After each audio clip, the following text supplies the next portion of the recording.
இந்த 2026ல இந்த வருஷத்துல காதல் எந்த ராசிக்கெல்லாம் கைகூடும்?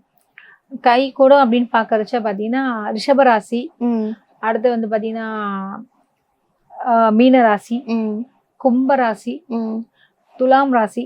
ஓகே, இவங்களுக்கெல்லாம் சூப்பராகவே இருக்கு டைம். ஐ மீன் யாராவது சக்சஸ் பார்க்கணும், ஏதாவது ப்ரப்போஸ் பண்ணா அதெல்லாம் உங்களுக்கு ஒர்க் அவுட் ஆயிடும். ஓகே, அப்போ ப்ரப்போஸ் பண்ணணும்னா இந்த வருஷத்துல இந்த ராசியெல்லாம் ப்ரப்போஸ் பண்ணிடலாம். ஓகே சொல்லிடுவாங்களா? நிச்சயமாக. அதாவது அது வந்து அவங்க தனிப்பட்ட ஜாதகத்துல லவ் வந்து சக்சஸ் ஆகுமா ஆகாதான்றது ஜாதகம் பார்த்தாதான் நல்லா தெரியும். லவ்ன்றது நிறைய பேர் லவ் வந்து ஒர்க் அவுட் ஆகும். ஒரு சிலருக்கு வந்து திருமண வாழ்க்கையை தப்பாயிடும். லவ் மேரேஜ் பண்ணுவாங்க, ஆனா மேரேஜ் ஆனதுக்கு அப்புறம் பிரியறதுக்கு வாய்ப்புகள்லாம் இருக்குல்ல. சோ வந்து அந்த விஷயங்கள்லாம் எப்படி இருக்குன்ற விஷயம்னா ஜாதகம் பார்த்தாதான் தெரியும்.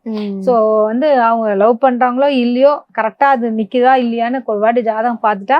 ஏன்னா ஒரு சிலருக்கு லவ் மேரேஜ் தான் இருக்கும் கட்டத்துல, ஒரு சிலருக்கு லவ் மேரேஜ் கிடையாது, அரேஞ்சு தான் இருக்கும்.